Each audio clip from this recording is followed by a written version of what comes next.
अनाया, जो कि अपनों के लिए तो बहुत ही कूल है, बहुत प्यार भी करती है अपनी फैमिली को। सुंदर इतनी कि जो देखे तो दिल हार जाए। कातिल हसीना है पूरी बिल्कुल। दिल्ली। अनु, बेटा उठो बेटा, आज कॉलेज में फर्स्ट डे ही लेट होना है। क्या बेटू, उठ जाना, किरण जी बोली, जो कि अनाया की बुआ हैं। उनके पति के गुजरने के बाद वो अपने पिता के यहाँ ही रहती हैं, और अनाया की माँ के गुजरने के बाद वो ही अनाया की माँ हैं। किरण जी, उठ जाना बेटा, 9 बज गए। अनु ने जैसे ही सुना कि 9 बज गए, वो फटाक से उठी और बोली, मम्मू क्या आप भी कितना लेट उठाती हो? थोड़ा जल्दी नहीं उठा सकती थी मुझे? आप लेट करोगे। पागल लड़की, किरण जी बोली। रमेश जी, अनाया के दादाजी। अनु उठ गई। किरण जी, जी पापा। Sumit, good morning everyone. Ramesh ji, Kiran ji, good morning. Riya, Anu की बेस्ट फ्रेंड। बुआ जी अनु। किरण जी, वो बेटा ऊपर है, आओ नाश्ता कर लो। रिया, आती हूँ अभी। इधर अनु का पूरा रूम कपड़ों से फैला पड़ा था। अनु को कुछ समझ में नहीं आता कि क्या पहने। रिया, मुझे पता था तू ऐसा ही करेगी, ये ले। एक सौ पर पकड़ाते हुए। अनु, थैंक्स डार्लिंग, तुझे सब पता होता है, तू ना मेरी जान है। और तैयार होकर आती है। ब्लू जींस और व्हाइट क्रॉप टॉप में वो बहुत ही गजब की लग रही थी। Good morning everyone. अनु, सभी लोग एक साथ गुड मॉर्निंग, और दोनों नाश्ता करके निकल जाते हैं। इधर कॉलेज में दोनों क्लास अटेंड करके कैंटीन में आती हैं और कॉर्नर की सीट में बैठते हैं और कॉफ़ी ऑर्डर करती हैं। जब काव्य और उसका ग्रुप कैंटीन आते हैं तो देखते हैं कि उनकी सीट पर कोई और बैठा है। ये देखकर काव्य को बहुत गुस्सा आता है। उसका जिगरी यार सॉरी उसे गुस्से को कंट्रोल करने को बोलता है। काव्य, तुम लोगों की यहाँ बैठने की हिम्मत कैसे हुई? रिया, सीट खाली थी तो बैठ गए। काव्य, अभी के अभी उठो यहाँ से और कहीं बैठो। अनु, नहीं उठेंगे तो क्या करोगे? ये सुनकर सब हंसने लगते हैं और काव्य का गुस्सा बहुत ज्यादा बढ़ जाता है। तो वो अनु का हाथ बहुत जोर से कंधे से पकड़ता है और बोलता है, हाँ, तुम ना मेरे सामने स्मार्ट बनने की कोशिश मत करो। अनु दर्द और गुस्से से काव्य पर हाथ उठा देती है और बोलती है, तुम्हारी हिम्मत कैसे हुई मुझे टच करने की? आइंदा ये गलती दोबारा मत करना और ना मेरे सामने आना, अंडरस्टैंड? और चली जाती है। काव्य गुस्से में इसकी तो तभी सॉरी उसे रोक लेता है और बोलता है, भाई देख सामने से कौन आ रहा है, खामखा तेरी क्लास लग जाएगी।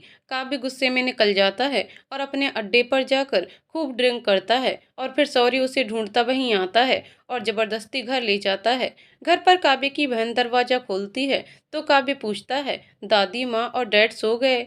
कायरा, हाँ सो गए। भाई आप आज फिर पी कर आए हो? काव्य, हाँ थोड़ा सा, और सोने चला जाता है। इधर अनु भी सो जाती है। अगले दिन अनु जल्दी तैयार होकर रिया का वेट करती है और रिया के आते ही निकल जाती है कॉलेज में। अनाया, आज का दिन अच्छे से निकल जाए, कोई स्यप्पा ना हो। रिया, तू अपने गुस्से को कंट्रोल रखियो बस, और उन लोगों से पंगा मत लियो। अनाया, मैं किसी से पंगा नहीं लेती, और कोई आगे से बोले तो छोड़ती नहीं। रिया, ठीक है मेरी माँ, अब चल। कॉलेज। रिया और अनाया क्लास में जाती हैं।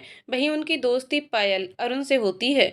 वो दोनों तो अनाया के डेयरिंग से बहुत इम्प्रेस हुए थे। क्लास के बाद वो सब कैंटीन जाते हैं और कॉफ़ी ऑर्डर करते हैं। पायल, अनु क्यों ना हम सब कहीं घूमने चलते हैं? अनाया, अच्छा जी, देखो तो मैडम को क्लासेस अभी शुरू भी नहीं हुई और इन्हें घूमना है। पायल, तू गुस्सा मत कर यार, मैं तो। रिया, अरे यार क्यों बेचारी को परेशान कर रही, बेचारी को।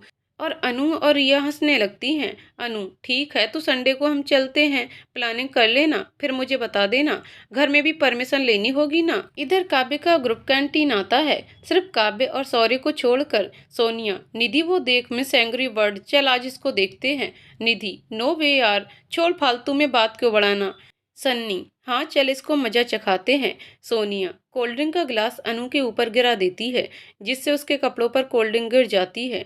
सोनिया, सॉरी बेब्स, गलती से गिर गया, अब तो तुम्हारे कपड़े गंदे हो गए, अब तुम क्या करोगी? अनु सोनिया का स्कार्फ खींचकर उसी से साफ कर वापस लौटाते हुए, कोई बात नहीं डियर, इट्स ओके। सोनिया पैर पटकते हुए चली जाती है और उसके फ्रेंड्स उसका मजाक बनाते हैं। इधर अनु कैंटीन से सेकंड फ्लोर पर कुछ काम से लाइब्रेरी जाती है तो उसे एक रूम से बहुत प्यारी धुन सुनाई देती है। वो उस धुन का पीछा करती है, पर उस रूम तक जब वो पहुंचती है तो धुन बजाने वाला गायब होता है। वो आसपास सब जगह देखती है पर उसे कोई दिखाई नहीं देता है। वो उदास होकर लौट जाती है। ये धुन बजाने वाला और कोई नहीं, अपना काव्य होता है। वो सबसे छुपकर यहाँ प्रैक्टिस करता है। अनु और रिया घर चले जाते हैं। अनु के घर। अनु, दादू दादू कहाँ हैं आप? रमेश जी, अरे मेरा बच्चा आ गया, और उसको गले लगा लेते हैं। और फिर अनु की इनक्वायरी शुरू हो जाती है। अनु, दादू आपने अपनी दवाई ली टाइम पर? रमेश जी, हाँ बेटा ले ली, तेरी मम्मो दे गई थी। अनु, और कुछ मीठा तो नहीं खाया ना? रमेश जी, नहीं बेटा जी, नहीं खाया। और अब तेरी इंक्वायरी खत्म हो गई हो तो जा कुछ खा ले और आराम कर। अनु, खा लिया था दादू, कैंटीन में, अब भूख नहीं है। और भाई कब आ रहे हैं? रमेश जी, पता नहीं बेटा, तेरे डैड को पता होगा। अनु, ओके दादू, और अपने रूम में जाती है और सो जाती है। शाम को किरण जी आती हैं और सीधा अनु के पास जाती हैं तो देखती हैं अनु सो रही है। फिर वो सबिता अनु के मेड से डिनर रेडी करवाती हैं। अनु जब जागती है तो सीधा डाइनिंग टेबल पर बैठते ही बोलती है, मम्मा भूख लग रही है, कुछ खाने को दो प्लीज। किरण जी, अरे मेरे बच्चे को भूख लगी है, और प्यार से उसका सर सहलाती हैं। सबिता, जल्दी से डिनर लगाओ। सबिता, जी दीदी। सब डिनर के लिए आते हैं और फिर बातें शुरू। सुमित जी, बेटा आपका कॉलेज कैसा चल रहा है? अनु, बढ़िया डैड। भाई कब आ रहे हैं डैड? सुमित, मेरी तो कोई बात नहीं हुई अभी उसके आने की, शायद दीदी से हुई होगी। क्यों दीदी? किरण जी, नहीं सुमित, मेरी कोई बात नहीं हुई आदि से। आदि किरण जी का इकलौता बेटा है और सुमित जी का बिजनेस वही संभालता है मुंबई में। डिनर के बाद सब सो जाते हैं। नेक्स्ट डे कॉलेज में अनु आज जल्दी में किसी से टकरा जाती है और बोलती है, देखकर नहीं चल सकते यू इडियट, लग गई मुझे। जब ऊपर देखती है तो काव्य होता है जो उसे गुस्से से देख रहा होता है। अनु, अब देखते ही रहोगे या सॉरी भी बोलोगे? तमीज तो है ही नहीं। काव्य गुस्से से, सॉरी, सीरियसली मैं बोलूं और तुम्हें? गलती तुम्हारी थी, मेरी नहीं, और तुम्हें मुझे सॉरी बोलना चाहिए। और वह निकल जाता है। अनु लाइब्रेरी जाती है तो उसे वही फिर धुन सुनाई पड़ती है। आज धुन के साथ साथ गाने की आवाज भी आती है। अनु तो जैसे उसी में खो जाती है। फिर उसे याद आता है तो वो फिर उस धुन का पीछा करती है जब तक वो जाती है। फिर उसे कोई नहीं मिलता और वो अंदर जाकर फिर ढूंढती है तो कोई बाहर से गेट बंद कर देता है। रूम में अंधेरा होने की वजह से कुछ दिखाई नहीं देता। फिर वो जैसे ही लौटती है तो गेट बंद होता है। अनु बहुत डर जाती है क्योंकि अंधेरे से उसे डर लगता है। वो बार बार गेट खटखटाती है पर कोई नहीं सुनता। वो अपना बैग भी क्लास में छोड़ आती है जिससे किसी को कॉल कर हेल्प के लिए भी नहीं बुला पाती। अब उसे बहुत डर लग रहा होता है और वो डर से कांप रही होती है। इधर रिया उसे पूरे कॉलेज में ढूंढती है। जब वो नहीं मिलती तो वो सोचती है कि काव्य ने जरूर किया है उसके साथ।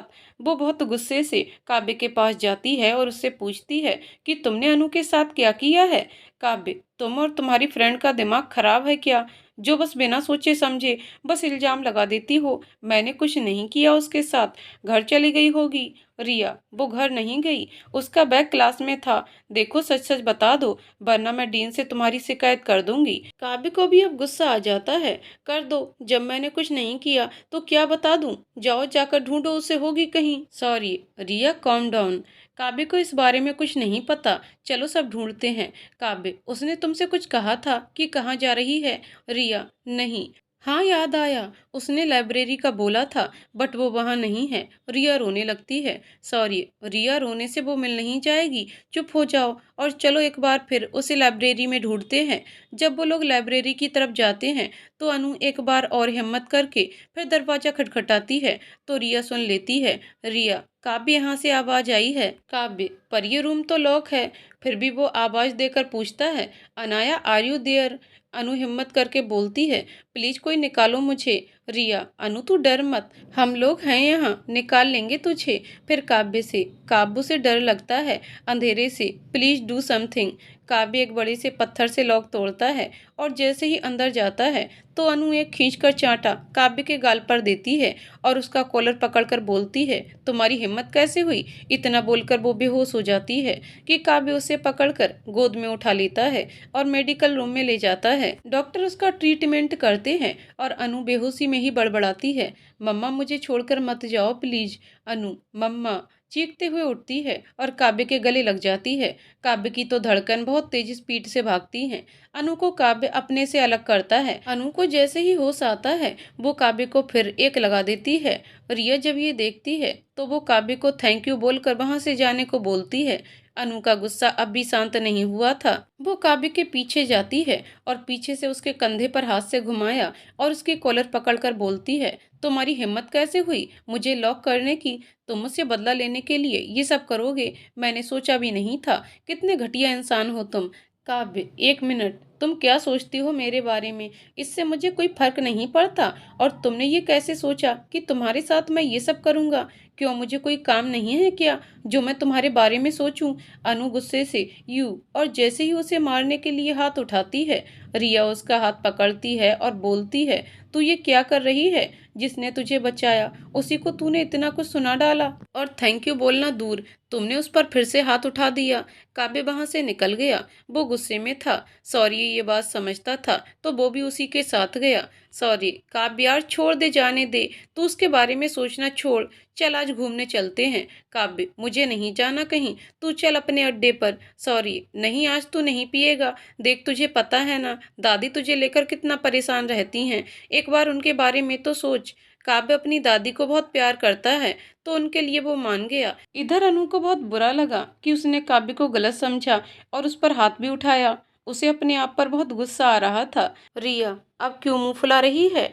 कल उसे सॉरी और थैंक यू बोलना। अनु, हम पर यार कैसे बोलूं सॉरी? रिया, जैसे उस पर हाथ उठाया था। अनु, पर यार कल तो संडे है ना, तो कैसे? ये बोलकर उसने बच्चों जैसी शक्ल बनाई। रिया ने अपना सर पीट लिया और वो दोनों निकल गईं घर। नेक्स्ट डे काव्य के घर अधिराज जी, जो काव्य के डैड हैं और कॉलेज के ट्रस्टी भी और काव्य के डीन के फ्रेंड भी। अधिराज, काव्य बेटा, हमें आज सुमित जी के घर जाना है। उनके साथ हमारी पार्टनरशिप हुई है तो वो हमारे बिजनेस पार्टनर भी हैं और फ्रेंड भी, तो हम लोगों को उनके यहाँ लंच पर चलना है। ओके काव्य, क्या डैड मेरा जाना जरूरी है? अधिराज जी, हाँ जरूरी है, क्योंकि मेरे बाद अब ये बिजनेस तुम्हें ही तो संभालना है। काव्य, ओके डैड। काव्य दादी के रूम में जाता है और उनसे बात करता है। दादी, अरे मेरा बच्चा आ बैठ, क्या हुआ? इतनी सड़ूसी शक्ल क्यों बना रखी है? काव्य, दादी ये डैड भी मुझे अपनी मीटिंग में ले जाकर बोर करते हैं। दादी, कोई नहीं मेरा बच्चा, तेरे डैड चाहते हैं कि अब तू उनका बिजनेस ज्वाइन कर ले, बस इसीलिए तुझे अपने साथ ले जाना चाहते हैं। जब तू सेटल हो जाएगा तभी तो तेरी शादी करवाएंगे।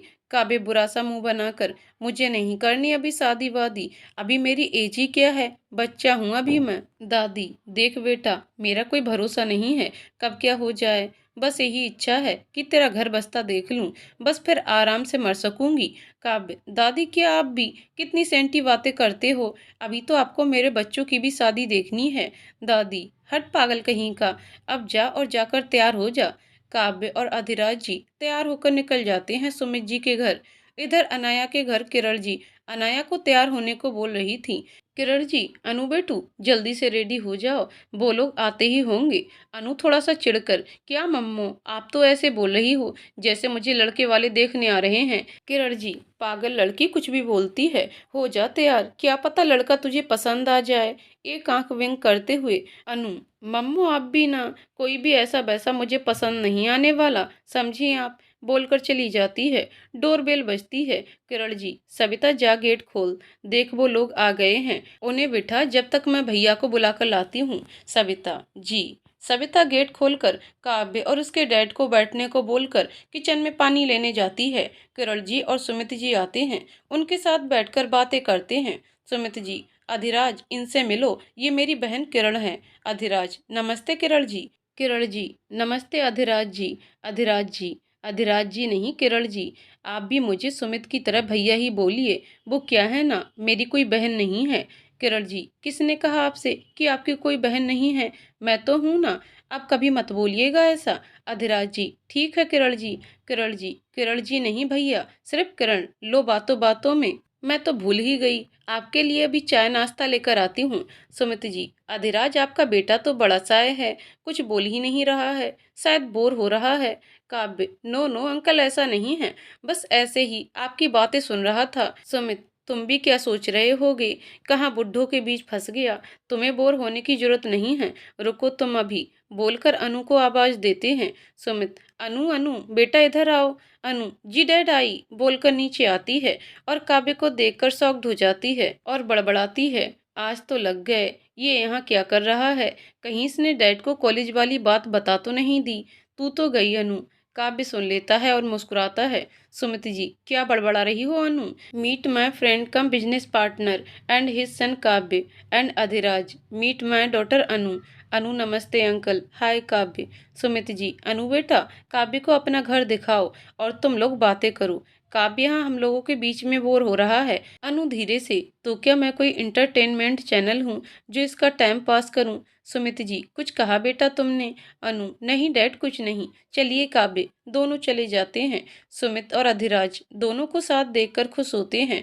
अधिराज जी, यार सुमित, मुझे तेरी बेटी बहुत पसंद है। क्या हम बात आगे बढ़ा सकते हैं? सुमित जी, हाँ यार, मुझे भी अपनी बेटी के लिए काव्य पसंद है, पर ये लोग आपस में भी तो एक दूसरे को पसंद कर लें। अधिराज जी, हाँ ये बात तो तेरी सही है, पर अभी हम लोग रिश्ता पक्का कर लेते हैं, फिर ये लोग आपस में एक दूसरे को जानते रहेंगे, क्योंकि मैं अपने हाथ से इतना अच्छा रिश्ता नहीं जाने दे सकता। देख यार, तू तो जानता है माँ की तबीयत खराब रहती है और वो चाहती है कि काव्य की शादी देख ले। सुमित जी, ठीक है, तो जब बच्चे आ जाएंगे तो उन्हीं के सामने बात करेंगे। इधर काव्य और अनु।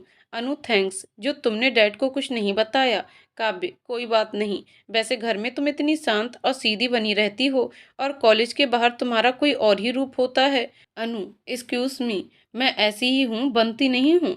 काव्य, लगता तो नहीं है। अंकल के सामने जी डैड, और धीरे धीरे मन में अलग ही बड़बड़ाती हो। अनु, देखो तुम। काव्य उसकी आंखों में आंखें डालकर देखता है और बोलता है, दिखाओ। अनु अपना चुन्नी ठीक करते हुए, तुम ना लिमिट में रहो। काव्य, मैंने तो कुछ ऐसा नहीं किया है और ना बोला है जिससे मेरी लिमिट क्रॉस हो। और वैसे तुमने जो कॉलेज में मेरे साथ किया उसे बोलते हैं लिमिट क्रॉस करना। और अगर मैंने अंकल को बोल दिया ना अनु, तुम ऐसा कुछ नहीं करोगे? काव्य, और क्यों ना करूं? और जाने लगता है। अनु उसको रोकने जाती है तो उसका पैर उसी के दुपट्टे में फंस जाता है और वो जैसे ही गिरने को होती है तो काव्य पलट कर देखता है और वो उसे पकड़ने के लिए आगे आता है तो वो भी उसी में फंसकर अनु के ऊपर गिर जाता है और धोखे से उसके होठ अनु की गर्दन पर रख जाते हैं। अनु अंदर तक से हर जाती है। काव्य एकदम से अलग होता है और सॉरी बोलता है और जाने लगता है। अनु गुस्से में उसका हाथ पकड़कर उसे रोकती है और बोलती है, तुमने ये जानबूझकर किया ना, तुम एक नंबर के बदतमीज हो। मैंने सोचा था कि मेरी गलती थी तो मुझे सॉरी बोलना चाहिए था, पर मैं गलत थी। तुम ना सॉरी डिजर्व नहीं करते। तुम सिचुएशन का एडवांटेज लेना अच्छे से जानते हो। देखा कोई नहीं है तो ले लो एडवांटेज। तुम इतने घटिया इंसान हो। अब तक काव्य को गुस्सा आ जाता है और बोलता है, रियली एडवांटेज? मैं तो तुम्हें बचाने आ रहा था और मेरा भी पैर। खैर, तुमसे तो बात करना ही बेकार है। तुम जैसी बेवकूफ़ और घमंडी लड़की से बात करना ही बेकार है। तुम्हारे पास दिमाग तो है नहीं, अगर है भी तो उसमें इतना कचरा भरा पड़ा है। अगर मुझे एडवांटेज लेना ही होता तो कॉलेज में तुम बिल्कुल अकेली थी और मेरी बाहों में थी, जो कि तुम खुद आई थी। अगर चाहता तो बेहोश थी तुम। खैर, तुमसे बोलना बेकार है और अब मुझसे बात मत करना, न मेरे सामने आना। बोलकर चला जाता है। अनु गुस्से में, तो मैं भी मरी नहीं जा रही हूँ तुमसे बात करने को। और वो भी नीचे सबके पास आ जाती है। सुमित जी, काव्य, तो हो गई आप दोनों की बातें? काव्य, जी अंकल। सुमित जी, तो आपको कैसा लगा हमारी अनु से मिलकर? काव्य धीरे से, बेवकूफ और घमंडी। जी अंकल, अच्छा। अधिराज जी, और अनु बेटा, आपको काव्य से मिलकर कैसा लगा? अनु धीरे से, निहायती बदतमीज। जी अंकल, अच्छा। हंसकर, इनफैक्ट हम लोग तो फ्रेंड भी बन गए हैं। काव्य उसे घूरता है। अधिराज जी, चलो अच्छा है, दोनों एक दूसरे को पसंद हैं, हमारी टेंशन खत्म। सुमित जी, हाँ बिल्कुल। किरण, जाओ इसी खुशी में कुछ मीठा ले आओ। किरण जी, जी भैया। अनु और काव्य एक दूसरे को देखते हुए नासमझी वाले भाव से पूछते हैं, पसंद है मतलब? और ये मिठाई? सुमित जी, अरे हम लोगों ने तुम दोनों का रिश्ता पक्का कर दिया। काव्य, बट डैड, हम लोग आज ही तो मिले हैं, इतनी जल्दी? अधिराज जी, तो कोई बात नहीं बेटा, अभी तो हम सिर्फ बात पक्की कर रहे हैं। और अनु तो तुम्हारे ही कॉलेज में पढ़ती है, तो एक दूसरे से मिलकर जान लेना एक दूसरे को। अनु, पर डैड, अभी मुझे पढ़ना है और हम लोग शादी। सुमित जी, तो किसने मना किया है पढ़ने से? बेटा, क्या तुम्हें काव्य पसंद नहीं? अनु मन मारकर, नहीं डैड, ऐसा कुछ नहीं है। सुमित जी, तो फिर बात पक्की। कोई अच्छा सा मुहूर्त देखकर इनकी सगाई करवा देते हैं अभी के लिए। अधिराज, ये सही है, चलो मुंह मीठा करते हैं, अब तो हम समधी हो गए। सब खुश होते हैं, सिर्फ काव्य और अनु को छोड़कर। काव्य और अनु की शादी पक्की हो जाती है।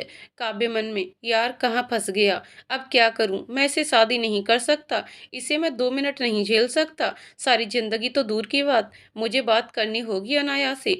अनाया मन में, मुझे काव्य से बात करनी होगी इस बारे में। काव्य और अधिराज जी चले जाते हैं। इधर किरण जी बहुत खुश होती हैं और फोन पर आदि को सब बताती हैं। आदि खुश होता है और सगाई में आने को बोलता है। अनु की दादी जी भी आदि के पास मुंबई में थे। काव्य का घर। काव्य घर आकर अनु को कॉल करता है। अनाया, मुझे तुमसे बात करनी है, क्या तुम फ्री हो? अनु, हाँ मुझे भी बात करनी है, बोलो कहाँ आना है और कितने बजे? काव्य, शाम 5:30 बजे, कॉलेज के पास वाले रेस्टोरेंट में, मैं वेट करूंगा। अनु, ओके। काव्य की दादी काव्य को बुलाती हैं। काव्य बेटा। काव्य, जी दादी। दादी, आज तूने मुझे खुश कर दिया, शादी के लिए हाँ बोलकर, अब मैं आराम से मर सकूंगी। काव्य लगभग रोते हुए, दादी प्लीज आप ऐसा मत बोलिए, कुछ नहीं होगा आपको। दादी की तबीयत काफी टाइम से ठीक नहीं चल रही थी, जिस कारण काव्य डायरेक्टली शादी के लिए मना नहीं कर सकता था, इसलिए वो अनु से बात करना चाहता था। इधर अनु भी कभी किसी को मना नहीं करती थी, अपनी फैमिली को वो बहुत चाहती थी, इसीलिए वो उनको ना नहीं करना चाहती थी, क्योंकि उसके ना करने से उससे रीजन पूछा जाता, जो कि उसके पास नहीं था। शाम होती है और काव्य और अनु रेस्टोरेंट में मिलते हैं। अनु, हाय काव्य। काव्य शॉक्ड होकर मन में बोलता है, ये और हाय आज खैर छोड़ो। Hi Anaya, please come and sit. Anu, thanks and Kavya, मैंने अभी तक तुमसे बहुत गलत बिहेव किया, उसके लिए सॉरी। प्लीज इस रिश्ते के लिए मना कर दो, मैं तुमसे शादी नहीं करना चाहती। काव्य, यही तो मैं बोल रहा हूँ कि तुम मना कर दो। अनु, मैं नहीं कर सकती, तभी तो तुमसे बोल रही हूँ। काव्य, मैं भी तो नहीं कर सकता, मेरी मजबूरी समझो। पर तुम तो कर सकती हो। अनु, क्योंकि मैं अपनी फैमिली को दुखी नहीं कर सकती, प्लीज तुम मना कर दो। काव्य, मैं भी नहीं कर सकता, क्योंकि मेरी दादी की तबीयत ठीक नहीं है, वो चाहती हैं कि मेरी शादी देखना। अनाया, हम दोनों ही शादी नहीं करना चाहते और मना भी नहीं कर सकते, अब क्या करें, मैं तुमसे शादी नहीं करना चाहती। काव्य, मैं भी मरा नहीं जा रहा हूँ तुमसे शादी करने के लिए, मजबूरी है मेरी, और बोलकर चला जाता है। अनाया अपना चेहरा अपने हाथ से ढक लेती है, फिर लंबी सांस लेकर वो भी निकल जाती है। काव्य का घर। जैसे ही काव्य घर पहुंचा, कायरा उसे खुश होकर, भाई आपके लिए गुड न्यूज है। काव्य मन में, मेरी लाइफ में अब कुछ अच्छा नहीं हो सकता। हाँ कायू, क्या न्यूज है? कायू, बड़ी माँ, बड़े पापा और भैया भाभी माँ यहीं शिफ्ट हो रहे हैं, इंदौर से।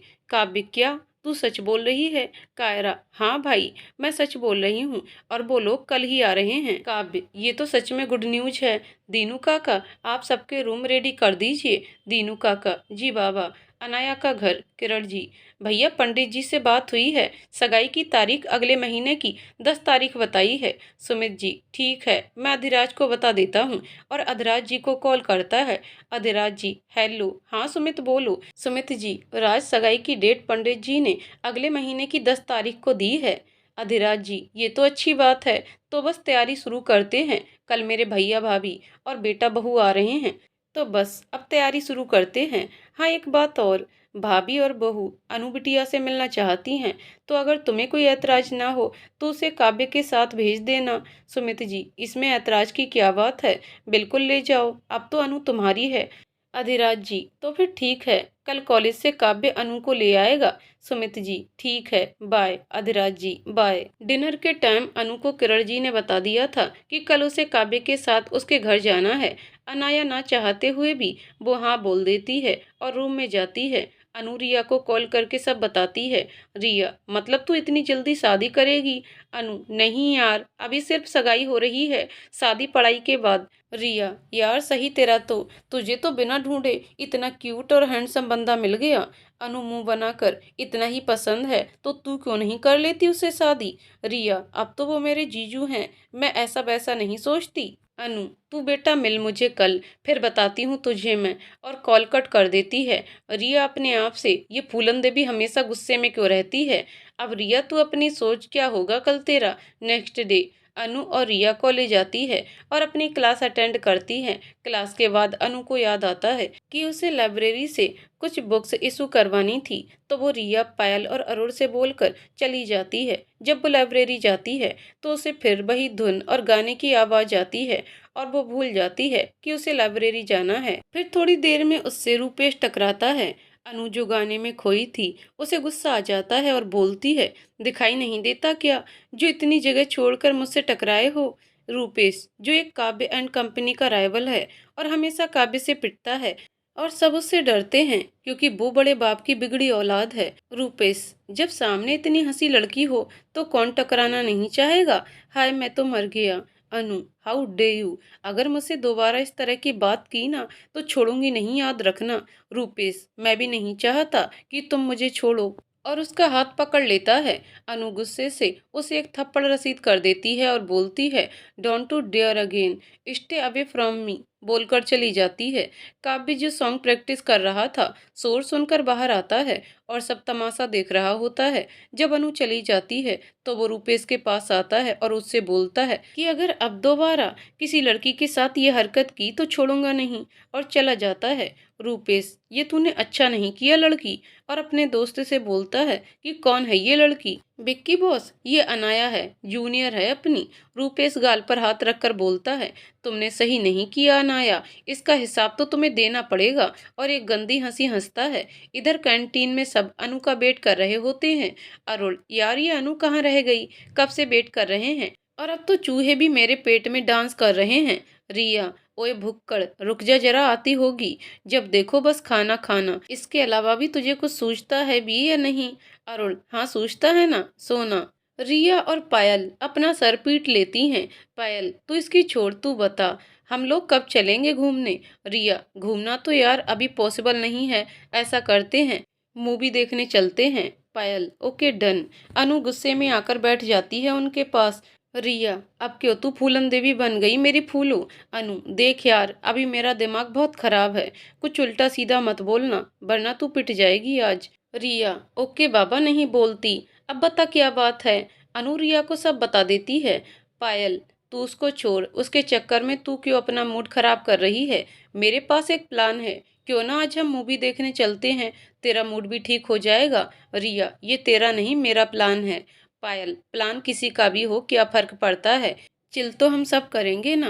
अरुण जो कि समोसा मुंह में डाले कुछ बोल रहा था। अनु अबे खा या बोल ले, पहले तू समोसा ठूस ले, वो जरूरी है भुक्कड़ कहीं का। अरुण खाकर फिर बोलता है मैं भी चलूंगा। पायल हाँ तो चल, मना किसने किया है। सब फिर से क्लास अटेंड करने जाते हैं। अरुण नहीं जाता है क्योंकि उसका लेक्चर नहीं होता है, वो कैंटीन में ही रहता है। उसे जब पता चलता है अनु ने किसको पीट दिया है उसे अनु की टेंशन होती है। वो अनु का वेट करता है और जब वो लोग आती हैं तो वो अनु से बोलता है, अनु यार तूने किससे पंगा ले लिया, वो बहुत पहुंची हुई चीज है, सब डरते हैं उससे, यहाँ तक कि कॉलेज के डीन भी उससे कुछ नहीं बोलते, बहुत बड़ा गुंडा है वो। अनु गुंडा होगा वो अपने घर का, मैं नहीं डरने वाली किसी से, अभी तो सिर्फ एक थप्पड़ दिया है, आगे कुछ बोला तो। रिया बीच में बोलती है, तो मिस अनु कराटे चैंपियन है, उसे सबक सिखा देगी। पायल ये सब छोड़ो, पहले बताओ सब चल रहे हो ना मूवी देखने। अनु नहीं यार मुझे आज कहीं जाना है, तो तुम लोग चले जाओ। रिया और पायल तू नहीं जाएगी तो हम भी नहीं जाएंगे। अरुण तो फिर किसी दिन चलते हैं। ओके। अनु के पास काव्य की कॉल आती है तो वो साइड में जाकर बात करती है। काव्य अनाया वो बड़ी माँ ने तुम्हें मिलने के लिए बुलाया है, डैड ने अंकल से बात कर ली है, तो क्या तुम, अगर तुम नहीं आना चाहती तो इट्स ओके, मैं कोई भी बहाना बना दूंगा। अनु नो आई एम कमिंग, और सबको बाय बोलकर बाहर आ जाती है। पायल रिया से तू क्यों नहीं गई उसके साथ, तुम दोनों तो साथ में जाती हो। रिया बहाना बना देती है, यार उसने पहले ही बोला था कि उसे कुछ काम है। इधर पार्किंग में काव्य अनु का वेट करता है और जब अनु आ जाती है तो वो बैक सीट पर बैठ जाती है तो काव्य बोलता है, ओ मैडम ड्राइवर नहीं हूँ आपका, आगे आकर बैठिए। अनु मुंह बनाकर आगे बैठ जाती है जिसे देखकर काव्य को हंसी आ जाती है। अनु और काव्य दोनों काव्य के घर पहुंचते हैं। बाहर से काव्य का घर बहुत सुंदर था और बाहर बहुत जगह थी, तो मेन गेट से कार अंदर गई। फिर अनु ने देखा वहाँ एक गार्डन है और बहुत ही प्यारा फाउंटेन। फिर दोनों अंदर जाते हैं तो अनु का पैर एकदम से डिसबैलेंस हुआ दुपट्टे की वजह से। वो क्या है ना, हमारी अनु को दुपट्टा संभालना नहीं आता, तो वो हमेशा उसमें गिरती है, और वो जैसे ही गिरने को होती है तो काव्य उसे कमर से पकड़ लेता है। अनु डर से आंखें बंद कर लेती है।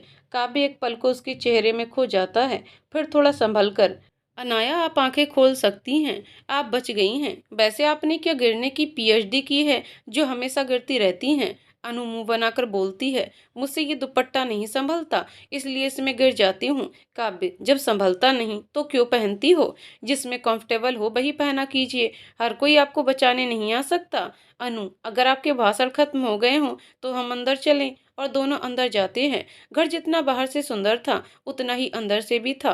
काव्य अंदर आकर अनु से बैठने को बोलता है, फिर कायू को आवाज देता है, जिससे सब लोग बाहर आ जाते हैं। काव्य बड़ी माँ को देखकर उनके पैर छूता है। बड़ी माँ, मैंने आपको बहुत मिस किया। और उसकी आंखों में पानी आ जाता है। बड़ी माँ, मेरा बच्चा, मैंने भी तुझे बहुत मिस किया। और वो भी रोने लगती हैं। बड़े पापा, अरे यहाँ हम भी हैं, हमसे भी मिल लो। काव्य बड़े पापा के पैर छूता है, फिर अपने बड़े भाई अर्जुन से मिलता है। काव्य, भाई भाभी माँ कहाँ हैं? आस्था, अरे भाई, हम तो यहाँ लाइन में कब से खड़े हैं, आपको फुर्सत ही नहीं है हमसे मिलने की। कायर का ध्यान अनु की तरफ जाता है। अनु सोचती है, यहाँ तो फैमिली मिलन समारोह हो रहा है, फिर मुझे क्यों बुलाया है? और ध्यान से उन लोगों को देखती है। कायर उसके पास जाकर बोलती है, हाय भाभी, मैं कायर हूँ, सब मुझे कायू बोलते हैं। अनु, भाभी सुनकर थोड़ा मुस्कुराकर, कायू, आप मुझे अनु बुलाया करें प्लीज।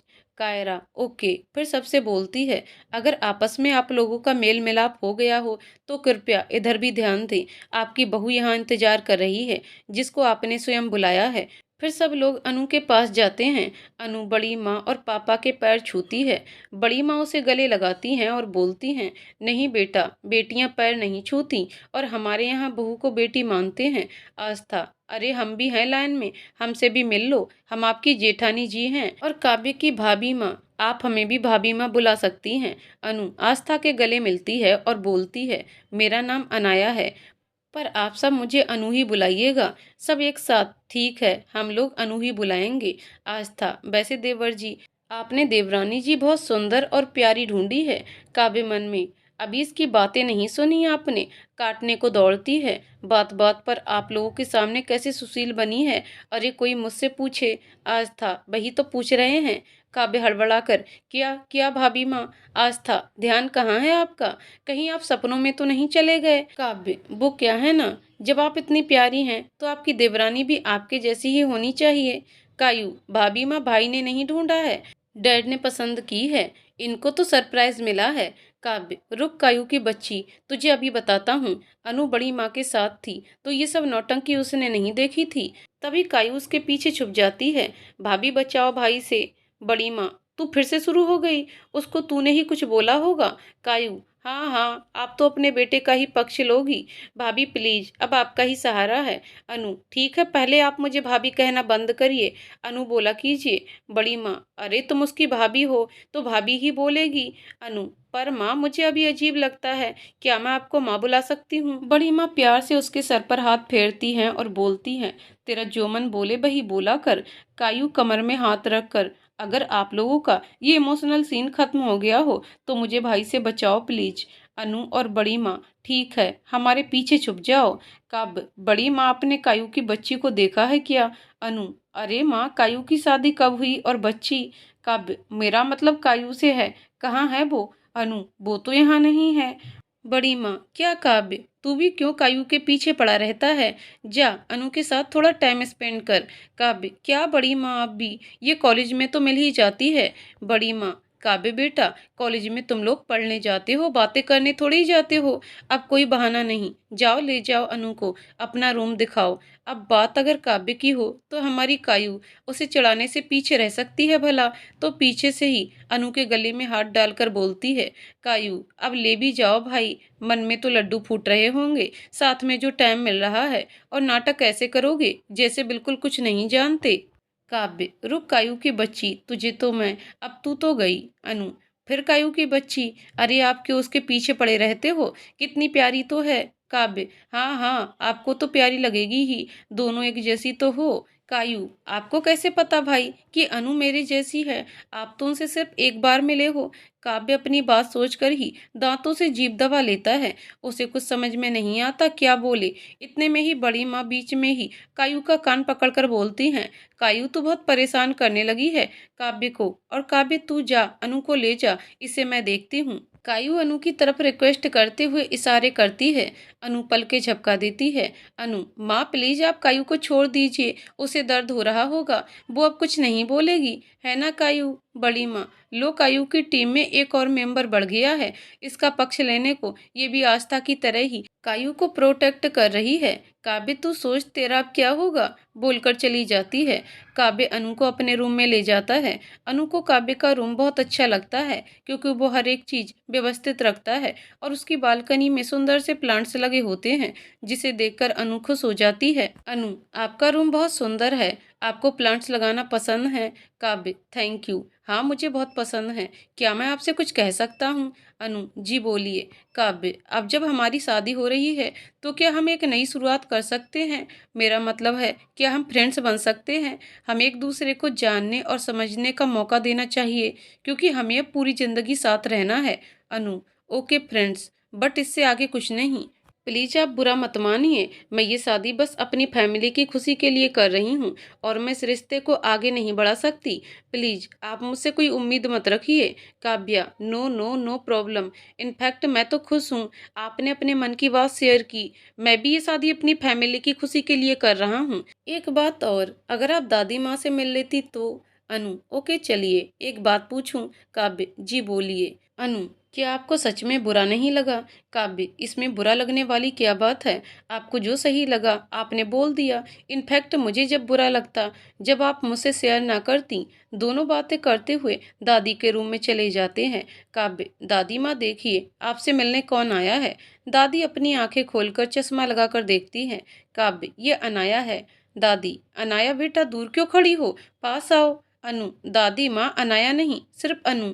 दादी, चलो अच्छा है, काव्य ने मेरी इच्छा पूरी कर दी, अब मैं आराम से मर सकूंगी, एक बार तुम दोनों की शादी देख लूं बस। अनु, दादी माँ आप बहुत बोलती हैं, कुछ नहीं होगा आपको, आप जल्दी से ठीक हो जाइए। अभी तो आपको हमारी शादी में डांस करना है और हमारे बच्चों की शादी में भी डांस करना है। उसके लिए आपको टाइम पर मेडिसिन लेनी होगी और जल्दी से ठीक हो जाइए, फिर हम सब बहुत सारी बातें करेंगे। दादी उसके सर पर प्यार से हाथ फेरती हैं और बोलती हैं, मेरा बच्चा, अब तो जल्दी ही ठीक होना पड़ेगा, तुम दोनों के बच्चे जो खिलाने हैं मुझे। अनु फुलो फुलो में बोल तो गई, अब उसे भी समझ नहीं आ रहा था कि वो काव्य से नजरें कैसे मिलाए, और काव्य तो आंखें फाड़े उसी को देख रहा था और मन में ये क्या बोल गई, ये अभी कमरे में कुछ और बोला और यहाँ कुछ और। अनु झेंप कर, दादी माँ मैं अब चलती हूँ, मम्मू मेरा वेट कर रही होगी। दादी, तू डिनर करके जाना, अब तो वैसे भी डिनर का टाइम हो गया है और काव्य तुझे छोड़ आएगा। अनु कुछ नहीं बोलती और वापस सबके पास आ जाती है। वो काव्य से नजर नहीं मिला पाती है। सब लोग साथ में डिनर पर बैठे हैं। अधिराज जी सबसे बोलते हैं, तो आप सबको कैसी लगी हमारी छोटी बहू? सब एक साथ, बहुत प्यारी। डिनर होता है और अनु जाने को कहती है। बड़ी माँ, जा काव्य छोड़ा इसे। अनु, नहीं माँ मैं चली जाऊंगी, आप परेशान मत हो। बड़ी माँ, माँ भी बोलती है और परेशान मत हो भी बोलती है। अब जा काव्य के साथ, वो तुझे छोड़ाएगा। अनु धीरे से, अब आपको क्या बताऊं, क्यों नहीं जाना चाहती इनके साथ? काव्य सुन लेता है और मुस्कुरा देता है। काव्य, चलें? अनु हाँ में सिर हिला देती है और साथ में चल देती है। गाड़ी में दोनों बैठकर जाते हैं, कोई भी एक दूसरे से नहीं बोलता है तो काव्य सॉन्ग प्ले कर देता है जिसमें गाना बजता है, बाहों में चले आओ हमसे सनम क्या पर्दा। अनु काव्य की ओर आंखें बड़ी करके देखती है तो काव्य सॉरी बोलकर गाना चेंज करता है और अनु उस समय पानी पी रही होती है जिससे उसके होठों पर पानी लग जाता है। तभी सॉन्ग प्ले होता है, भीगे होंठ तेरे प्यासा दिल ये मेरा। अनु अपनी गर्दन घुमाकर खिड़की से बाहर कर लेती है। काव्य सॉन्ग बंद कर देता है और फिर से सॉरी बोलता है और मन में, ये आज ही ऐसे गाने बजने थे, क्या सोच रही होगी मेरे बारे में कि मैं सिचुएशन का एडवांटेज लेना चाहता हूँ। अनु अब थोड़ा समझ जाती है। काव्य एम्बरसिंग फील कर रहा होगा तो वो बोलती है, relax now, we are friends, so don't feel awkward। अब काव्य थोड़ा अच्छा फील करता है और फिर सोचता है, हैं ये इतनी कैसे चेंज हो गई एक दिन में। अभी तक तो पता नहीं कितनी बातें सुना देती। काव्य बेटा बच के रहे इससे, कहीं ये तुझे पागल ना कर दे। काव्य अनु को ड्रॉप करके अपने घर निकल जाता है। नेक्स्ट डे रिया अनु कॉलेज जाते हैं। कॉलेज में अभी सर नहीं आए थे। रिया अनु अरुण और पायल बैठे बातें कर रहे थे। पायल, यार हम लोग मूवी कब चलेंगे, मैं तो बोर हो गई। अरुण, हाँ कुछ अच्छा भी खाएंगे, बहुत दिन से मैंने कुछ अच्छा नहीं खाया। रिया, ओए भुक्कड़, जब देखो बस खाना खाना खाना, तू कितना खाएगा, फट जाएगा एक दिन अगर ऐसे ही खाता रहा तो। अरुण मुंह बना लेता है। अनु, चुप रहो, सर आ गए हैं। क्लास में सर आते हैं और पढ़ाते हैं। जब लेक्चर खत्म हो जाता है, प्रोफेसर गुप्ता, सो स्टूडेंट, 10 दिन बाद फ्रेशर पार्टी है, तो आप लोग जिस चीज़ में इंटरेस्टेड हैं अपना नाम रजिस्टर्ड करवा दें। सीनियर्स आएंगे, उनको अपने नाम दे दीजिएगा। सर चले जाते हैं। अनु का ग्रुप आपस में डिस्कशन करते हैं कौन किस में पार्टिसिपेट करेगा। तब तक सीनियर्स आते हैं। सीनियर्स में काव्य और सौरी थे। काव्य, गुड मॉर्निंग एवरीवन। तो गुप्ता सर ने आपको बता ही दिया होगा फ्रेशर पार्टी के लिए, तो आप सौरी सर को अपने नाम रजिस्टर्ड करवा दीजिए। ओके। अरुण और रिया, डांस में रिया और अनु के साथ, डेकोरेशन में चारों साथ होते हैं। फिर चारों कैंटीन जाते हैं। रिया, अनु तू तो कितना बेस्ट डांस करती है, फिर क्यों तूने पार्टिसिपेट नहीं किया। अनु, बस मन नहीं था। रिया अनु के माथे पर हाथ रखकर, तेरी तबीयत तो ठीक है ना, क्योंकि तू और डांस के लिए मना कर दे, कोई बात है क्या। जो तू तू कुछ ज्यादा चुप चुप सी नहीं रहती आजकल। अनु, नहीं ऐसा कुछ नहीं है।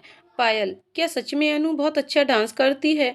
रिया, हाँ बहुत अच्छा नहीं, बेस्ट डांस करती है। पता नहीं आज इसे क्या हुआ है। अनु ने सोचा अगर मैं ऐसे ही रही तो मुझे पूछ पूछ कर परेशान करती रहेंगी, तो उसने रिया को परेशान करने के लिए रिया जो समोसा खा रही थी उसे उससे छीना और भाग जाती है, क्योंकि रिया को समोसे बहुत पसंद थे। वो बिल्कुल किसी के साथ शेयर नहीं करती। रिया, रुक अनु की बच्ची, तुझे तो मैं। अनु जब भागती है तो किसी से टकरा कर गिरने लगती है, और जिससे टकराती है वो उसे कमर से पकड़कर बचा लेता है, और ये और कोई नहीं, हमारे काव्य हैं। काव्य शरारत से, आप क्या हमेशा गिरती ही रहती हैं। आपको गिरना अच्छा लगता है या आप जानबूझकर गिरती हैं ताकि मैं आपको संभाल लूं और आप मेरे करीब आ जाएं। अनु सीधे होने की कोशिश करती है, पर काव्य के पकड़े रहने की वजह से खड़ी नहीं हो पाती और काव्य को अपनी आंखें बड़ी करते हुए देखती है। अनु, क्या आप, मैंने आपको बुलाया था कि मेरी हेल्प कीजिए, या मैंने आपसे बोला है कि मुझे संभालिए। अब छोड़िए मुझे। काव्य धीरे से, अब तो सारी जिंदगी मुझे ही संभालना है, और ऊपर देखकर प्लीज भगवान जी मेरी हेल्प करिएगा। अनु, क्या कहा आपने। काव्य उसे सीधा करता हुआ चला जाता है अपने फ्रेंड्स के पास। सॉरी, क्या बात है जनाब, आज बहुत मुस्कुराया जा रहा है। काव्य बालों में हाथ फेरते हुए, नहीं यार ऐसा कुछ नहीं है। निधि और अमित एक दूसरे में खोए थे, उन्हें किसी की कोई खबर नहीं थी। स्नेहा शौर्य और काव्य को इशारा करती है उनकी तरफ देखने का। काव्य अमित से, बस करो तुम दोनों यार, कितना घूरोगे, मतलब कहीं भी शुरू हो जाते हो। फ्रेशर पार्टी की अरेंजमेंट भी देखनी है। अमित जहाँ झेप जाता है वहीं निधि बोलती है, तुझे क्या करना है, तू खुद तो किसी से सेट होता नहीं, और जो सेट है उससे भी तुझे प्रॉब्लम है। काव्य, मुझे ये तुम लोगों का समझ नहीं आता कि चलो ठीक है प्यार करते हो एक दूसरे से, वो समझ में आता है, पर ये घूरते क्यों रहते हो एक दूसरे को। अमित, तू जिसे घूरना कहता है बेटा, उसे प्यार में खो जाना बोलते हैं, ये तू नहीं समझेगा। तू जब समझेगा जब तुझे भी प्यार होगा। काव्य, तू और तेरी बातें मेरी समझ से बाहर हैं। सॉरी, लेकिन मुझे ऐसा क्यों लगता है कोई बदल रहा है। स्नेहा एक आई बिंग करके सॉरी की तरफ, हाँ यार मुझे भी ऐसा ही लगता है। काव्य समझ जाता है, वो चुप रहता है, पर निधि जी से कुछ समझ नहीं आता, बोलती है, यार कौन बदल रहा है, मुझे कुछ समझ नहीं आ रहा, किसकी बात कर रहे हो तुम लोग। अमित उसके सर पर एक चपत लगाकर, क्योंकि तू एक नंबर की इडियट है। निधि, तुमने मुझे इडियट बोला, जाओ मैं तुमसे बात नहीं करती, और चली जाती है। सॉरी, तूने उसे नाराज कर दिया, अब जाओ उसे मना जाकर। अमित, यार ये लड़कियां भी छोटी छोटी बात में मुंह फुला लेती हैं। और जाते हुए, बेबी रुक जाओ, मैं तो मजाक कर रहा था। काव्य, चलो कुछ ऑर्डर करो यार, मुझे भूख लग रही है। ये सोनिया कहाँ रह गई। सॉरी, आती होगी जब तक हम लोग खाते हैं। इधर अनु वॉशरूम जाती है तो उसे पास के रूम से कुछ आवाजें आती हैं। वो जाकर देखती है तो उसे सोनिया और रूपेश दिखाई देते हैं, जो कि किसी बात पर बहस कर रहे होते हैं। वो इग्नोर करके जाने लगती है। इतने में सोनिया रूपेश को एक थप्पड़ मारती है। रूपेश गुस्से में सोनिया के बाल पकड़कर, साली तेरी इतनी हिम्मत कि तू मुझे रूपेश को थप्पड़ मारे, रुक तुझे बताता हूँ रूपेश को थप्पड़ मारने का अंजाम क्या होता है। तुम लड़कियां अपने आप को पता नहीं क्या समझती हो। और उसे अपने करीब लाकर किस करने की कोशिश करता है। इतने में अनु बीच में आकर उसके मुंह पर हाथ रखकर उसे धक्का देती है और वो भी एक थप्पड़ लगाकर सोनिया को लेकर जाने लगती है। रूपेश को और ज्यादा गुस्सा आता है और वो अनु का हाथ पकड़कर एक थप्पड़ लगा देता है। उसके दोस्त क्लास का गेट बंद कर देते हैं। उसके इशारे पर अनु थप्पड़ लगने से एक साइड गिर जाती है और उसके होठ में छोटा सा कट लग जाता है, जिससे खून निकलने लगता है। अनु तुरंत उठकर खून साफ करती है। रूपेश, तुझसे भी आज ही बदला अभी ले लेता हूँ। सोनिया की तरफ देखकर, इसको तो बाद में, पहले तेरे दिमाग को ठिकाने लगाता हूँ। नरेंद्र, सोनिया को पकड़। इन लड़कियों के दिमाग ठिकाने लगाना जरूरी है, वरना ये आए दिन थप्पड़ मारेंगी। अनु, देखो हम लोगों को जाने दो, वरना तुम बहुत पछताओगे। मैं बोल रही हूँ, अच्छा नहीं होगा। रूपेश, कंप्लेन करोगी? ठीक है, कर देना। कंप्लेन तो जब करोगी जब तुम कंप्लेन लायक रहोगी। इतना बोलकर वो अनु का हाथ पकड़ता है। अनु को अब बहुत गुस्सा आ जाता है। लीव माई हैंड, मैंने कहा मेरा हाथ छोड़ो। रूपेश नहीं छोड़ता। क्या करेगी? चिल्लाएगी? चिल्ला, इस तरफ कोई नहीं आता और ना कोई आएगा हेल्प के लिए। अनु एक झटके से अपना हाथ छुड़ाकर उसका हाथ पीछे को मरोड़ देती है और बोलती है, बोला था पर नहीं, तुझे तो मर्दानगी दिखानी है तो ले अब भुगत। और उसे मारना शुरू कर देती है। रूपेश को पिटता देख उसके दोस्त सोनिया को छोड़ अनु के पास आते हैं उसे पकड़ने। अनु उनको भी लपेट लेती है, क्योंकि हमारी अनु है कराटे चैंपियन। इधर सोनिया जैसे ही छूटती है, वो भागकर सीधा काव्य और शौर्य के पास कैंटीन आती है और उन्हें सब बताती है। इधर अनु उन सबको मारते हुए कैंप्स तक लाती है, फिर भी मारना नहीं छोड़ती। वो कहीं इधर भागते तो कहीं उधर, पर वो नहीं छोड़ती। काव्य और शौर्य भागते हुए वहां आते हैं तो देखते हैं अकेली अनु उन सब पर भारी पड़ रही थी। बिल्कुल चंडी का रूप लग रही थी वो। काव्य उसे रोकता है, वो नहीं रुकती। सब उससे उसको छोड़ने को बोलते हैं, वो किसी की नहीं सुनती। फिर काव्य उसे कमर से पकड़कर उठा ले जाता है। काव्य उसे जैसे ही छोड़ता है, वो फिर से मारने के लिए जाती है तो काव्य उसके गाल पर थप्पड़ लगा देता है। दिमाग खराब है तुम्हारा, मर जाएंगे वो लोग, इतना काफी है उन्हें पनिश करने के लिए। अनु को जब होश आता है तो वो काव्य को देखकर रो देती है। काव्य उसे गले लगाकर प्यार से सहलाकर चुप कराता है। फिर वो अनु को अपने आप से अलग करते हुए रिया से उसको ले जाने को बोलता है। जब तक कॉलेज के डीन आ जाते हैं और रूपेश और उसकी गैंग को हॉस्पिटल भेज देते हैं। वो खुद डरे हुए होते हैं और काव्य को बुलाते हैं। डीन, काव्य, तुम तो जानते हो कि रूपेश के डैड इस शहर के कितने बड़े आदमी हैं और कितना डरते भी हैं लोग उनसे।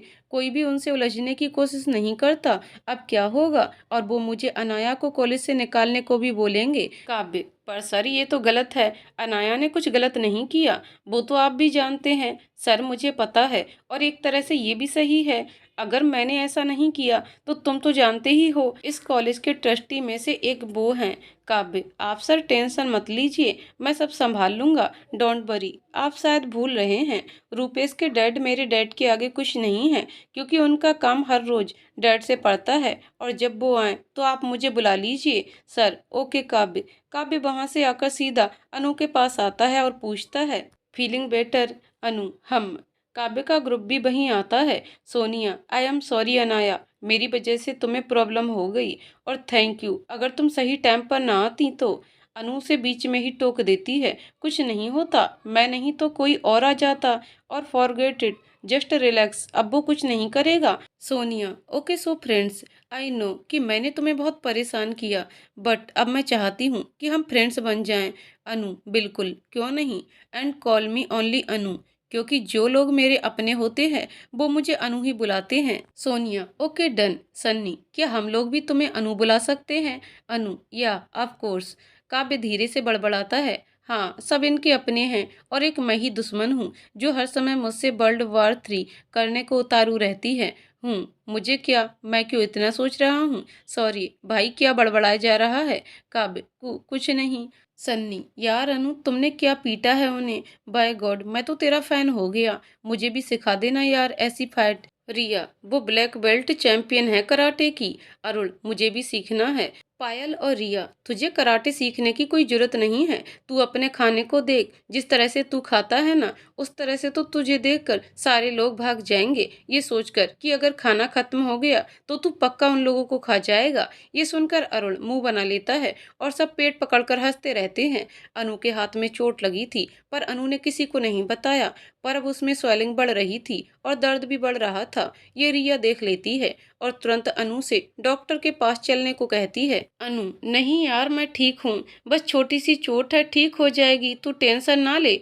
अब सब लोग उससे डॉक्टर की बोलते हैं, पर वो फिर भी मना कर देती है। रिया, मुझे पता है तू क्यों नहीं जा रही है। निधि, क्यों नहीं जा रही। सन्नी, सिंपल सी, उसको नहीं जाना। रिया, अबे गधे, वो डरती है इंजेक्शन से। अनु, रिया की बच्ची, तू तो गई आज।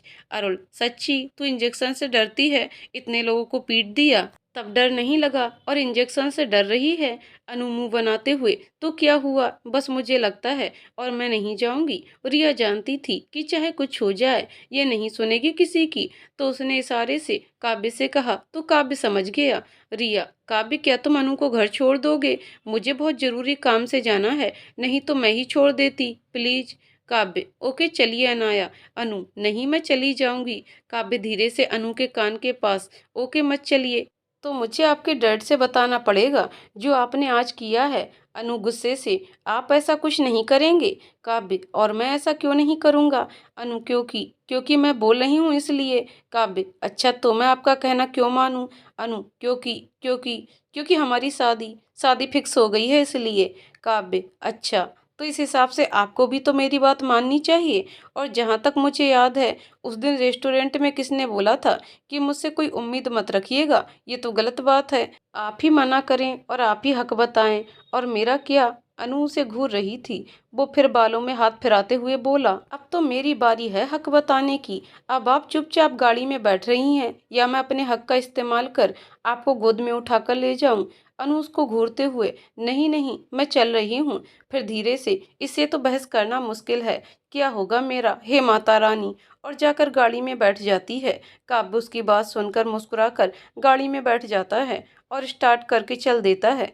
काव्य डॉक्टर के क्लिनिक पर गाड़ी को रोक देता है। क्लिनिक को देखकर अनु घबरा जाती है और बोलती है, यहाँ क्यों क्यों रोकी है गाड़ी, हम तो घर जाने वाले थे ना। काव्य, क्योंकि तुम्हें चोट लगी है और उसका ट्रीटमेंट होना जरूरी है। अनु, मुझे कुछ नहीं हुआ है, मैं ठीक हूँ, चलिए यहाँ से, मुझे घर जाना है। काव्य, आप चलोगी या मैं अपने हक का यूज करूँ। अनु मुंह बनाकर गाड़ी से उतरती है। काव्य उसके साथ चलता है। डॉक्टर उसको चेक करते हैं और बोलते हैं, जरा सा फ्रैक्चर है, बस और कुछ नहीं। क्रेप बैंडेज बांधनी पड़ेगी आपको 15 डेज के लिए, और आपको मेडिसिन दे रहा हूँ, डेली लेना है टाइम पर, और अभी पेन के लिए इंजेक्शन दे रहा हूँ।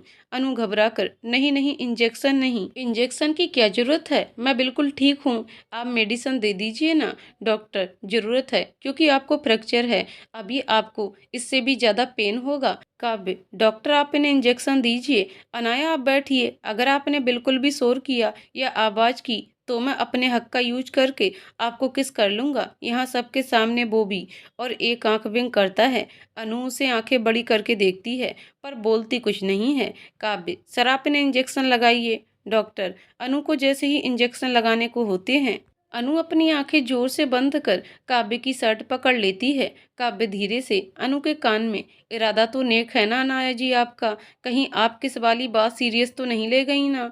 अनु आंखें खोल देती है और देखती है कि उसने काव्य की शर्ट पकड़ी हुई है। काव्य, नहीं, अगर आपने सीरियस ले लिया है तो मुझे कोई प्रॉब्लम नहीं है। अनु झटके से खड़ी हो जाती है और घूर कर बाहर चल देती है। डॉक्टर काव्य से, सर आपकी वाइफ बहुत डरती हैं। काव्य अनु की तरफ देखकर, अब क्या करें सर, इनका डर नहीं, ये प्यार है जो सिर्फ डॉक्टर के क्लिनिक पर ही उमड़ता है, और हंसकर बाहर चल देता है।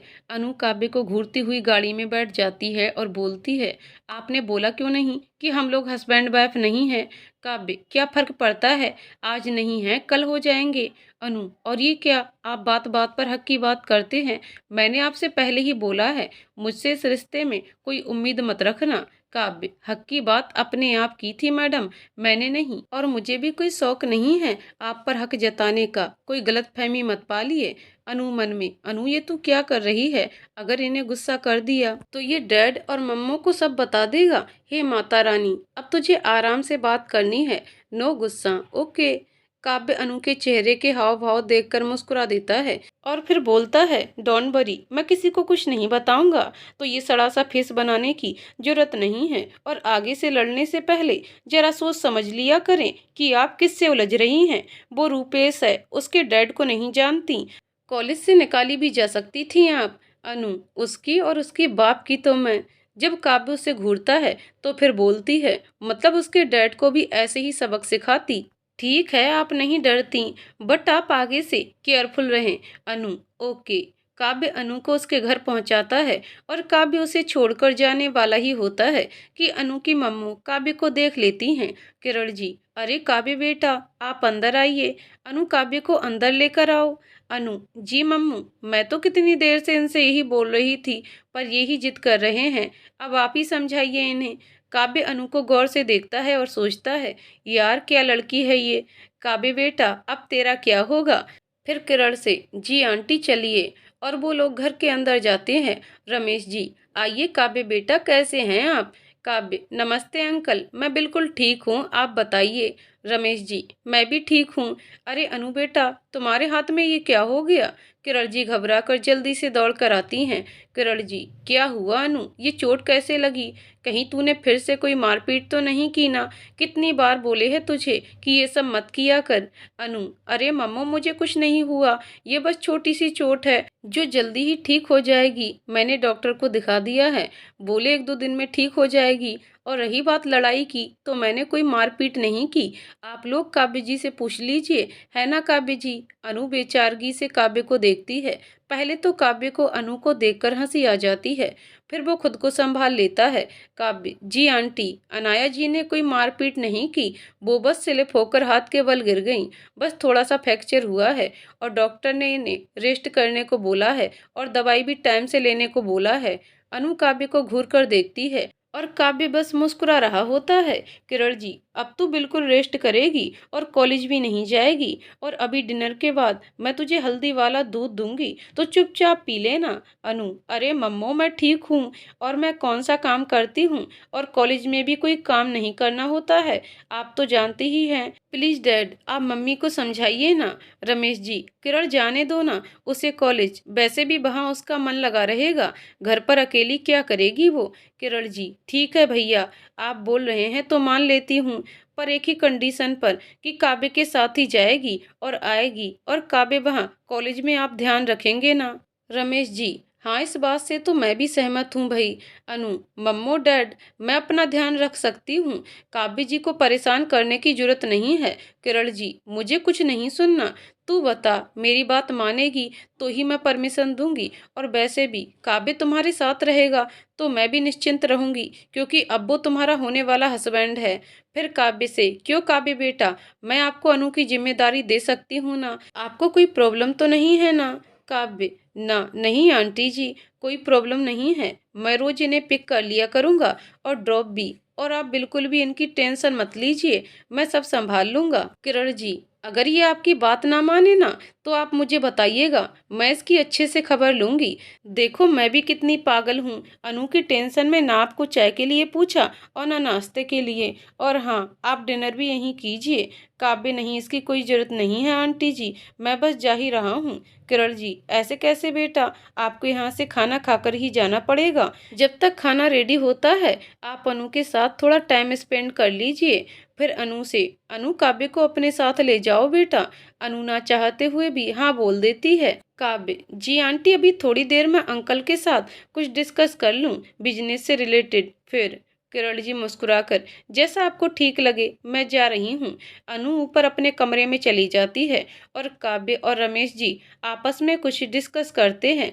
फिर किरण जी उनको चाय देने आती है तो बोलती है, काव्य बेटा, हो गया आप लोगों का डिस्कशन? काव्य, जी आंटी हो गया। किरण जी, तो अब ये चाय नाश्ता फिनिश करके आप अनु के पास चले जाइए, क्योंकि अब आप लोगों को एक दूसरे के साथ टाइम स्पेंड करना जरूरी है। काव्य मुस्कुराकर शरारत से, वैसे अनाया जी के साथ मैं कभी भी टाइम स्पेंड कर लूंगा, पर आपके साथ तो ये मौका नहीं मिलता। तो सोच रहा हूँ जब इतनी ब्यूटीफुल लेडी सामने हो तो ये मौका आज कैसे जाने दूं।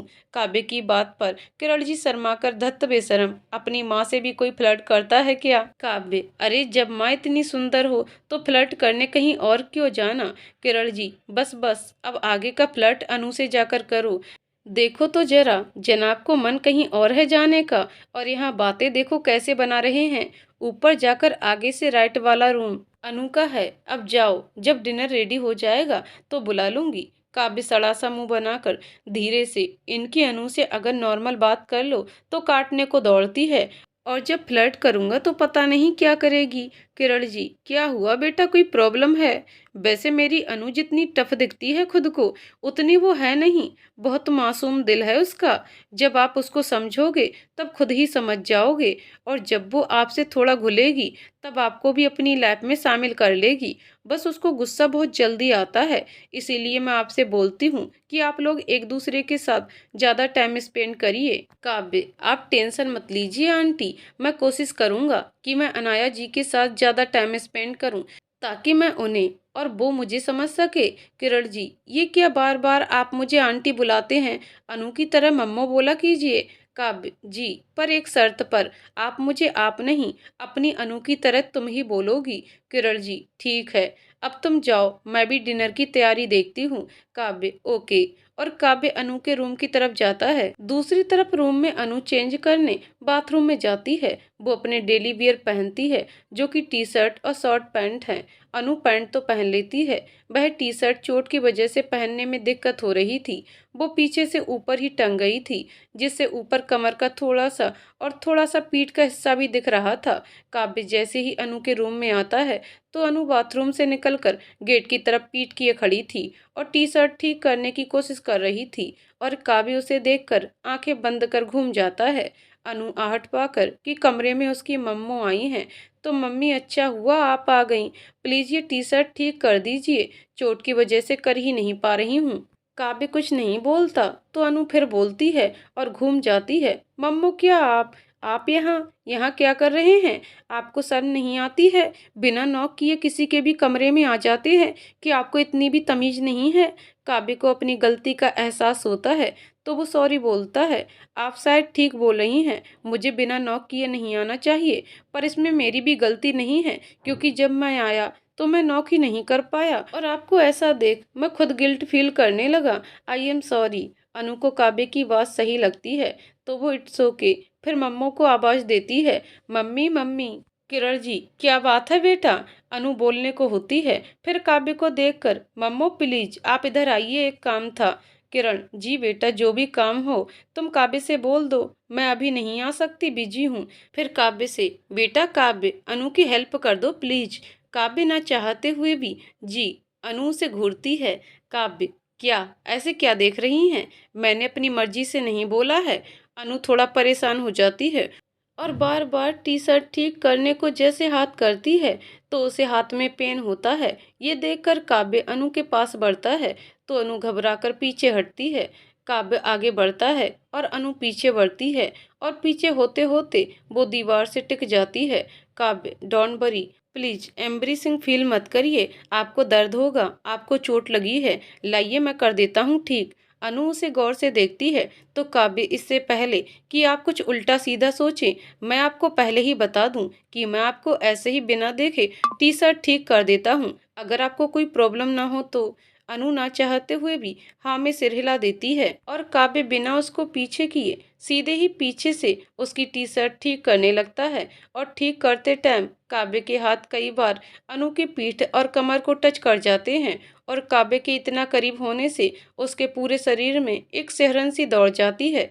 काव्य की गर्म सांसें उसे अपनी गर्दन पर फील हो रही थीं, तो उसने बेचैनी से अपनी आंखें बंद कर लीं और कसकर अपनी मुट्ठी बंद कर ली। जब काव्य ने टी शर्ट ठीक कर दी तो वो अनु से दूर जाकर खड़ा हो गया। अनु को पता ही नहीं चला कि कब काव्य उससे दूर हो गया। काव्य की आवाज़ सुनकर उसने अपनी आंखें खोल लीं। अनु, थैंक यू। काव्य, थैंक्स की कोई बात नहीं है, ये तो मेरा फर्ज था। किरण जी काव्य और अनु को डिनर के लिए बुलाती हैं। काव्य और अनु नीचे डिनर के लिए आते हैं। काव्य डिनर कर अपने घर निकल जाता है। काव्य घर पहुंचता है। बड़ी माँ काव्य से, बेटा तूने कितनी देर कर दी आने में, चलो चलकर डिनर कर लो। काव्य, बड़ी माँ मैंने डिनर कर लिया है। वो अनाया जी को उनके घर छोड़ने गया था। कॉलेज में उन्हें हाथ में चोट लग गई थी तो बस फिर उनकी मम्मों ने रोक लिया डिनर के लिए। बड़ी माँ, चल कोई बात नहीं, अनु ठीक तो है ना, उसे ज्यादा चोट तो नहीं लगी। तू एक काम कर, मुझे लेकर चलो उसके पास। काव्य, अरे मेरी स्वीट लेडी, जरा सांस तो ले लो, वो बिल्कुल ठीक है। मैंने उन्हें डॉक्टर को दिखा दिया है, बस जरा सा फ्रैक्चर है बस। आप उनसे फोन पर बात कर लीजिए, अगर आप कहो तो मैं उन्हें कल यहाँ ले आऊँगा। और वैसे भी उनकी मम्मों ने उनकी रिस्पॉन्सिबिलिटी मुझे दी है। जब तक उनका हार्ट ठीक नहीं होता तो आप उनसे मिल लेना, अब ज़्यादा टेंशन मत लीजिए। बड़ी माँ, ये सही है, अभी मैं उससे बात कर लेती हूँ और कल तू पक्का उसे लेकर आएगा ना। काव्य, जी स्वीट लेडी, अब जाइए और डिनर कीजिए। काव्य अपने रूम में चला जाता है और बड़ी माँ बाकी सबके साथ डिनर में बिजी हो जाती हैं। बड़ी माँ सबको बताती हैं अनु की चोट के बारे में तो सब तुरंत ही फोन लगाते हैं। सबसे पहले कायू, मैं वीडियो कॉल कर ही रही हूँ तो आप सब बात कर लीजिए, अलग से कॉल करके अनु को परेशान मत कीजिए। सब हाँ में सिर हिलाते हैं। फिर कायू कॉल करती है, अनु, हेलो कायू। कायू सबकी तरफ फोन कर देती है। अनु अपना चोट वाला हाथ छुपाकर सबसे बात करती है। हाय एवरीवन, माँ, दादी माँ, आस्था भाभी, सभी को प्रणाम। कैसे हैं आप सब? सब एक साथ, हम सब ठीक हैं, तू बता। अनु, मैं बिल्कुल ठीक हूँ। सब फिर एक साथ, तुम्हारा हाथ कैसा है और किस हाथ में लगी है, दिखाओ जरा। अनु सबसे, relax everyone, I am fine, कुछ नहीं, बस छोटी सी चोट है। फिर अपना हाथ ऐसे दिखाती है जैसे कुछ हुआ ही नहीं। बड़ी माँ फोन ले लेती हैं। फिर वो बात करती हैं, अनु बेटा ज्यादा दर्द तो नहीं हो रहा है? अनु, नहीं माँ, मैं बिल्कुल ठीक हूँ। बड़ी माँ, बेटा टाइम पर दवा लेना और ज्यादा से ज्यादा रेस्ट करना और रात को हल्दी वाला दूध ले लेना। अनु, जी माँ। अनु बात कर ही रही थी कि किरण जी हल्दी वाला दूध लेकर आती हैं और बोलती हैं। अनु उनसे बोलती है कि बाद में ले लेगी तो बड़ी माँ बोलती हैं, अनु बेटा अभी पियो इसे। अनु, माँ मैं बाद में पी लूंगी, अभी आपसे बात कर लूँ फिर। बड़ी माँ, नहीं तू अभी पी, जब तक मैं किरण जी से बात करती हूँ। किरण जी, ये बात आपने सही कही समधन जी, जब तक अनु दूध फिनिश करेगी तब तक हम लोग बात करते हैं। बड़ी माँ, जी बिल्कुल। एक बात बताइए, क्या मैं आपको बूढ़ी नजर आ रही हूँ? किरण जी, अरे नहीं नहीं, आप ऐसा क्यों बोल रही हैं? बड़ी माँ, क्योंकि आप बार बार मुझे ये समधन जी बोल रही हैं। अरे मेरा नाम अनीता है, प्लीज अनीता ही बोलिए। किरण जी हंसकर, जी जरूर। इधर अनु सड़ा सा मुंह बनाकर दूध पी रही थी तो किरण जी फोन को अनु की तरफ कर दिया तो अनीता जी ने तुरंत ही स्क्रीनशॉट ले लिया और अनु को पता ही नहीं चला। अनु और किरण जी ने भी कुछ देर बात की और अनु को दवा देकर सोने का बोलकर चली गई। इधर काव्य अपने रूम की बालकनी में अनु के बारे में सोच रहा था। क्या फाइट करती हो आप? वैसे तो बहुत स्ट्रांग बनती हो, सबसे लड़ जाती हो, जब डॉक्टर की बारी आई तो बिल्कुल छोटे बच्चे की तरह मासूम बन गई। और पता नहीं मैं क्यों आपके बारे में सोच रहा हूँ। जब से आप मिली हैं तब से हमारी मीटिंग कुछ ज़्यादा अच्छी नहीं रही। फिर भी आपके आने के बाद मैं बिल्कुल बदल गया हूँ। हमेशा गुस्सा रहने वाला लड़का था मैं और अब बिल्कुल नॉर्मल रहता हूँ। हर दूसरे दिन ड्रिंक करता था, पर देखिए ना कितने टाइम से ड्रिंक को हाथ भी नहीं लगाया। आपने मुझे बदल दिया है। आज जब आप मेरे गले लगी थी ना तो पता नहीं क्यों मुझे वो सुकून मिला जो मैं न जाने कब से तलाश कर रहा था। बहुत बेचैन हो गया है ये दिल, पता नहीं मुझे क्या हो गया है। यही सब सोचते सोचते काव्य भी सो गया। नेक्स्ट डे, किरण जी, अनु बेटा जल्दी करो, काव्य आता ही होगा। अनु, क्या जरूरत थी मम्मो आपको काव्य से बोलने की, मैं चली जाती ना। किरण जी, आइए काव्य बेटा, आकर ब्रेकफास्ट कर लीजिए। काव्य, नहीं आंटी जी, नहीं मम्मी, मैं करके आया हूँ। बड़ी माँ मुझे ऐसे आने नहीं देती। फिर अनाया से, चलिए अनाया जी, लेट हो रहा है हमें। अनु, जी बाय मम्मो। चलिए काव्य जी। काव्य और अनु गाड़ी में बैठते हैं। अनु विंडो की तरफ मुंह करके बैठ गई थी। आज अनु ने हाफ शोल्डर टॉप और जीन्स पहना हुआ था। वो बहुत ही सुंदर लग रही थी। काव्य तो उसे देखता ही रह गया। जब अनु ने उसे आवाज दी तब उसे होश आया। अनु, काव्य जी चलिए, हम लोग लेट हो रहे हैं। काव्य हड़बड़ा कर, जी जैसे ही वो कार स्टार्ट करने को होता है तो वो ध्यान से देखता है कि अनु ने सीट बेल्ट नहीं बांधा है। काव्य, अनाया जी वो आपने सीट बेल्ट नहीं बांधा है, प्लीज लगा लीजिए। अनु जैसे ही लगाने को होती है उसे हाथ में दर्द होने लगता है तो वो दर्द से आंख बंद कर लेती है। काव्य धीरे से बड़बड़ाता है, हाथ में चोट है फिर भी मैडम बोल नहीं सकती। फिर अनु से, लाइए मैं लगा देता हूँ। अनु, नहीं मैं कर लूंगी। काव्य, क्यों जिद कर रही हैं, आपको चोट लगी है मैं लगा देता हूँ। अनु, नहीं मुझे नहीं लगाना, मैं ऐसे ही ठीक हूँ। काव्य को अब गुस्सा आता है, फिर उसके दिमाग में एक आइडिया आता है। फिर वो मुस्कुराते हुए बोलता है, ठीक है तो मैं मम्मो को बोल देता हूँ, आप मेरी बात नहीं मान रही हैं। वो आवाज लगाने ही जाता है, मम्मी। अनु बीच में ही उसके मुंह पर हाथ रख देती है, बोलती है, ओके फाइन लगा दीजिए। फिर बड़बड़ाती है, सीट बेल्ट ना हो गया, कोई सुरक्षा कवच हो गया, जो नहीं लगाऊंगी तो न जाने क्या हो जाएगा। काव्य उसके पास आया और सीट बेल्ट लगाने लगा। वो अनु के इतना करीब था कि उसकी सांसें अनु की गर्दन पर पड़ रही थीं, जो अनु को बेचैन करने के लिए काफी थीं। उसने कसकर अपनी आंखें बंद कर लीं। काव्य उसकी बेचैनी समझ गया तो वो उससे तुरंत दूर होकर बोलता है, हो गया। इसी बीच उसने अनु की एक फोटो चुपके से क्लिक कर ली थी।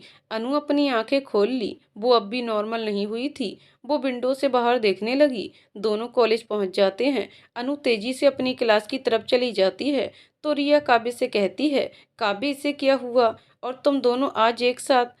काव्य, मुझे क्या पता ये क्यों चली गई, और इनकी रिस्पॉन्सिबिलिटी मुझे इनकी मम्मों ने दी है जब तक ये ठीक नहीं हो जाती। वैसे रिया, मुझे तुमसे ये पूछना था कि ये हमेशा ऐसे ही सबसे लड़ती रहती है। रिया हंसते हुए, नहीं काव्य, अनु बहुत ही मासूम है। वो ना तो गलत देख सकती है और ना सह सकती है। जब भी कुछ गलत देखती है तो बस अपना कंट्रोल खो देती है और गुस्सा तो बस उसकी नाक पर रहता है। पर दिल की बहुत अच्छी है, अपनों पर तो जान छिड़कती है। आप जब उसे समझ जाओगे ना तो खुद आकर मुझसे कहोगे कि वो सबसे अलग और अच्छी है। काव्य धीरे से, हाँ शायद इसीलिए मैं उनकी तरफ खिंचा चला जाता हूँ। रिया, तुमने कुछ कहा क्या। काव्य, नहीं कुछ नहीं, चलो जाओ तुम भी क्लास में। रिया अपनी क्लास में जाती है और काव्य भी। इधर अनु की क्लास में प्रोफेसर नहीं आए होते हैं तो वो बैठे बैठे सोचती है, क्या हो जाता है मुझे। जब भी काव्य जी मेरे करीब आते हैं तो मुझे ना जाने क्या हो जाता है। ये मेरा दिल अचानक ही इतना क्यों धड़कने लगता है। ओ गॉड, क्या हो गया है ये मुझे। रिया अनु को यूं खोया हुआ देखकर उसे हिलाती है, क्या हुआ फूलन देवी, क्या सोच रही है। अनु को कुछ भी नहीं।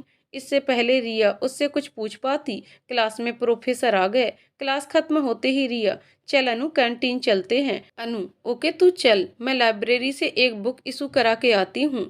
रिया, चल ठीक है जल्दी आना, ओके। अनु हाँ में सिर हिलाकर चली जाती है तो उसे फिर वही गिटार की ट्यून और गाने की आवाज आती है।